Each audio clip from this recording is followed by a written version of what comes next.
Hello everyone, कैसे आप सब लोग? बढ़िया एकदम। तो आज हम यहाँ पर बहुत इंपॉर्टेंट टॉपिक देखने वाले हैं जिसका नाम है ओज।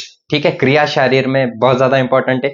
संहिता अध्ययन में भी आपको ये देखने को मिलेगा। कहाँ पर? चैप्टर नंबर 11 और 12 में। So one of the most important topic में से एक है ये। और ओज की कल्पना, मतलब ओज मॉडर्न में बताया हुआ कहीं पर भी नहीं गया है।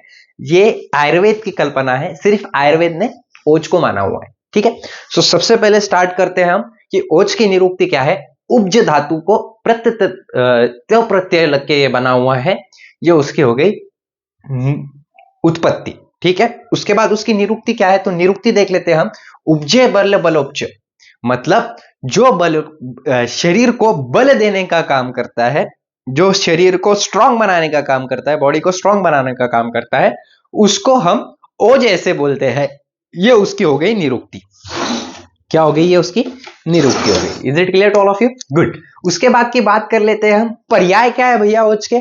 तो पर्याय का मतलब मैंने बहुत बार बता दिया हुआ है कि उसके अलग अलग नाम हो सकते हैं ओज के। तो वही नाम क्या क्या है उसके अलग अलग शास्त्रों में।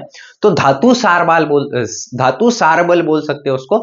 सारे धातुओं का सार है ये, और जो बल देने का काम करता है उससे ये नाम आया हुआ है। उसके बाद प्राण, प्राण भी इसका क्या हो गया?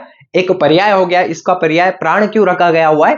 क्योंकि ये अगर बॉडी में नहीं रहा, शरीर में नहीं रहा, तो इंसान के प्राण हरण खत्म हो जाएंगे, ऐसा इनका बोलना है आयुर्वेद का। उसके बाद धातु स्नेह। धातु स्नेह मतलब ये सारे धातुओं का क्या है, एक निष्कर्ष निकाला है। ओके। उसके बाद धातु तेज, मतलब ये सारे धातुओं का तेज है। ओके। उसके बाद जीव शोणित। जीव शोणित एज इक्वल टू प्राण। जीव शोणित मतलब ये जीव को टिका के रखने का काम करता है, इसलिए इसका नाम जीव शोणित भी पड़ा हुआ है। उसके बाद शुक्र सार। शुक्र धातु होता है, हमने देखा हुआ है शुक्र धातु इसके पहले लेक्चर में। तो शुक्र धातु का भी सार है ये, मतलब जो शुक्र धातु है उसमें से सबसे प्योर शुक्र जो रहता है उसका सार है ये। ओके, उसका प्रोडक्ट है। ओके। उसके बाद की बात कर लेते हैं, इसका स्थान कहां रहता है? तो इसका प्रमुख स्थान बहुत सारे आचार्यों ने हृदय बताया हुआ है, और कुछ कुछ आचार्यों ने यह भी बताया हुआ है कि हृदय के साथ साथ होने के साथ साथ ये सारे शरीर में भी पाया जाता है। जो हृदय में रहता है उसको परोज बोला गया हुआ है, और जो हृदय से बाहर रहता है उसको सारे अपरोज बोला गया हुआ है। जो सारे शरीर में रहता है उसको अपरोज, जो हृदय में रहता है उसको परोज बोला गया हुआ है। वो आगे देखेंगे हम, लेकिन अभी बेसिक से स्टार्ट कर रहे हैं। स्थान भी पता चल गया आपको, मतलब ये इसका कहां पर रहता है ये भी पता चल गया। उसके बाद उत्पत्ति। तो इसकी उत्पत्ति है ना, गर्भ जैसी बनता है जब शुक्र और शोणित, शुक्र शोणितम गर्भाशयस्थ आत्म प्रकृति विकार समर्चित गर्भ इति उच्यते। ये श्लोक याद ही होना चाहिए आपको। ठीक है, हमारे आउटे सर थे, बहुत अच्छे से पढ़ाया था उन्होंने हमको गर्भ। कोई बात नहीं, चलो आगे देखते हैं। तो जो गर्भ है, जैसे ही गर्भ बनता है, जब शुक्र और शोणित स्पर्म और ओवा एक जगह पर आते हैं तभी ओज की निर्मित हो जाती है, ऐसा यहां पर बोला हुआ है आयुर्वेद शास्त्रों में। उसके बाद की बात कर लेते हैं हम कि प्रथम जायते ओज शरीरस्मै शरीरम। देखो ये श्लोक भी इंपॉर्टेंट है। प्रथम जायते ओज शरीरस्मिश्च शरीरम, मतलब सबसे पहले गर्भ में ओज की उत्पत्ति होती है।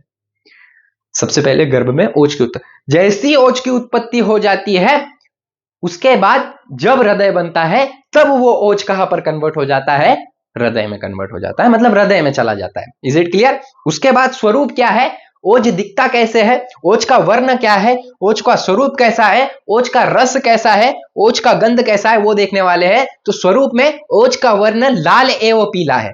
कैसा है? लाल एवं पीला। ठीक है, साथ ही साथ उसका स्वरूप दिखता कैसे है वो, तो घी देखा है आपने? घी घी, ठीक है, दूध के बाद बनता है वो घी, देखा होगा आपने। उसके जैसा इसका स्वरूप होता है। मराठी में इसको घृत बोलते हैं, घृत। ठीक है।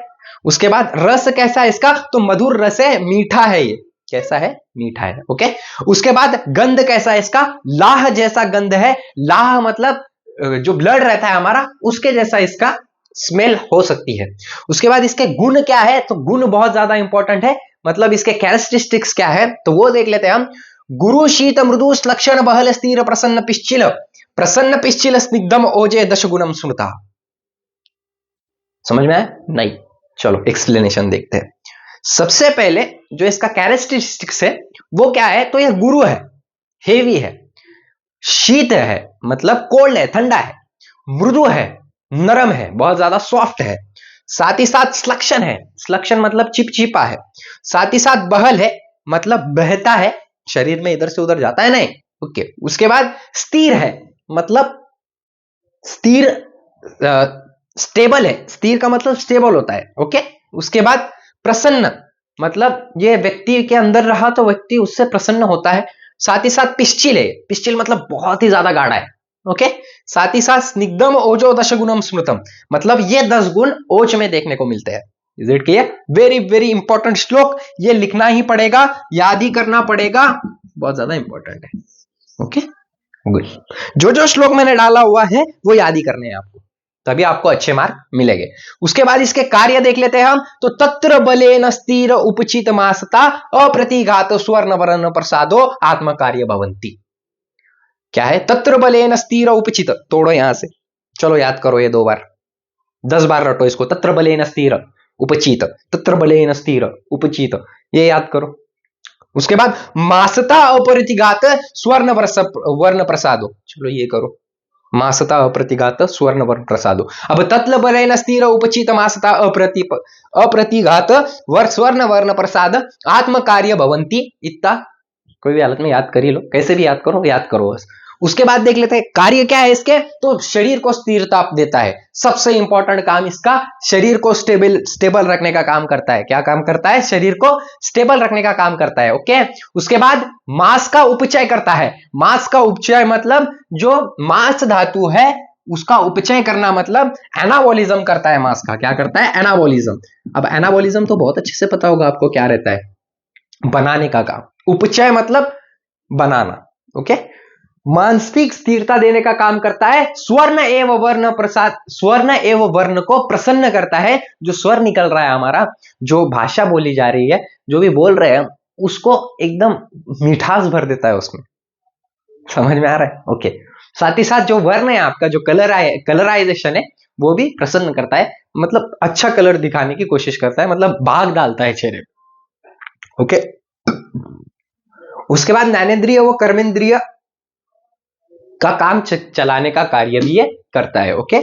उसके बाद की बात कर लेते हैं, प्रकार कितने हैं ओज के। तो as I said to you यहां पर कि 2 प्रकार पड़ते हैं, एक परोज और एक ओज। आई एम सो सॉरी, ठसका लग गया था।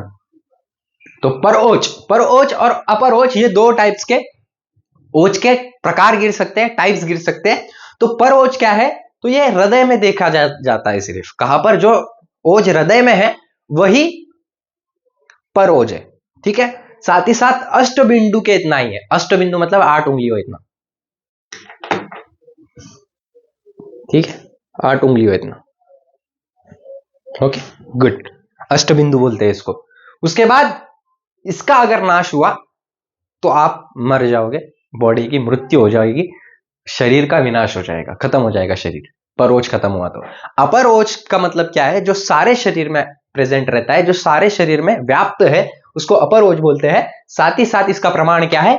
अर्ध उंगली, अर्ध उंगली, आधी उंगली। ठीक है, अर्ध अंजलि। ओके, मतलब ये भर के सिर्फ। ओके। अब अंजलि प्रमाण, उंगली प्रमाण बहुत अच्छे से पढ़ाया हुआ है आपको मैंने। ओके। उसके बाद ओज व्याप्त लक्षण, स्तब्ध गुरु गात्रता वात शोपो वर्ण भेद ग्लानी निंद्रा स्तंद्रा च व्यापते। बहुत ज्यादा इंपॉर्टेंट श्लोक है, याद ही कर लो यार, हो ही जाना चाहिए याद ही। ओज व्याप्त लक्षण है मतलब अगर ओज दूषित होता है, किसके वजह से? हमारे इसके वजह से। ओज अगर दूषित होता है, कौन सा ओज? जो ओज है अगर वो दोषों के वजह से, धातु के वजह से, या फिर रक्त के वजह से, किसी कारणवश अगर ओज दूषित हो जाता है, खराब हो जाता है, उसमें ओज को अगर किसी और के साथ मिला दिया जाए तो वो दूषित हो जाता है। सो अगर ऐसा हुआ तो कौन से सिम्टम हमको देखने को मिलेंगे, कौन से लक्षण देखने को मिलेंगे? तो एक ही श्लोक में बताया गया है, स्तब्ध गुरु गात्रता वात शोफ वर्ण भेदो ग्लानि निंद्रा स्तंद्रा च व्यापति। स्तब्ध मतलब इलास्टिसिटी जो रहती है हमारी, वो बहुत ज्यादा कम हो जाएगी, लवचिकता बोलते हैं उसको, वो क्या हो जाएगी? कम हो जाएगी। साथ ही साथ पैर पे सूजन आना स्टार्ट हो जाएगी, मतलब वात शोफो।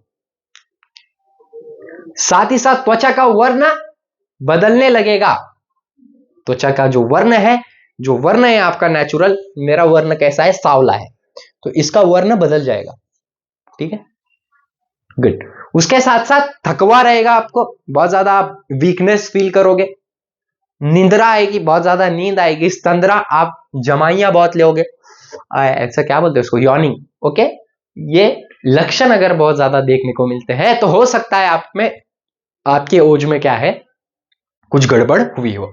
उसके बाद ओज विस्तृत लक्षण है, मतलब अगर ओज पे कुछ आघात हो गया, कुछ उसको एक्सीडेंट हो गया है ओज का, या फिर ओज कम हो गया, कम नहीं, ओज को एक्सीडेंट हो गया, ओज पे घात हो गया किसी प्रकार से वश, तो क्या होगा, तो संधि विश्लेषणो गात्रना सदन दोषश्च वना क्रिया सन्निरोधश्च। मतलब क्या है इसका, जो संधि की ताकत है वो बहुत ही कम हो जाएगी, जो ज्वाइंट्स है वो कमजोर हो जाएंगे, वो वीक हो जाएंगे। उसके बाद आंग जो रहेगा आपका वो ढीला पड़ जाएगा। गात्रना का मतलब वही है। दोष चवन मतलब दोष जो है आपके वात पित्त कफ, वो उनके स्थान छोड़ देंगे। अब वात पित्त का कफ का स्थान क्या है, वात का स्थान क्या है, तो पक्वाश है। पित्त का स्थान क्या है, तो अमाशय। कफ का स्थान क्या है, तो ऊर प्रदेश। ये मैंने बहुत अच्छे से पढ़ाया हुआ है, आप जाके देख सकते हो वात दोष। ओके, उसके बाद की बात कर लेते हैं, ओज क्षय की लक्षण क्या है। ओज क्षय हो गया, ओज बॉडी में से कम हो गया तो क्या होगा, विभेति दुर्बलक्षण वीक्षण छपायांति विदित्र दुष्य छाया दुर्बना रुक्ष शामश्च एवस्य ओजस क्षय। मतलब जो अगर ओज कम हो गया बॉडी में से, तो सबसे पहली चीज जो होगी, तो मनुष्य दुर्बल हो जाएगा, मनुष्य डरने लगेगा, बहुत ज्यादा उसको डर लगेगा किसी भी चीज से। ठीक है, उसके बाद उसको हमेशा एंजाइटी रहेगी, सतत चिंता होंगी उसको। ठीक है, उसके बाद उसका जो मनोबल है, उसका जो मोटिवेशन है, वो बहुत ज्यादा कम हो जाएगा, और साथ ही साथ धातु का स्नेह कम हो जाएगा और रुक्षता बढ़ जाएगी। Is it clear to all of you? Good. So यहां पर हमारा ओज भी खत्म होता है, इससे बाहर ओज में कुछ नहीं जाएगा, सिर्फ आपको इलेबोरेट करना है। इलेबोरेट कैसे करना है, जैसे मैं बोलता हूं बस वही इलेबोरेट करना है। Okay, so thank you so much, have a great day. I hope आपको ये समझ में आया होगा और ओज बहुत आसानी से आपका क्लियर हो गया होगा। ठीक है, सो जय हिंद।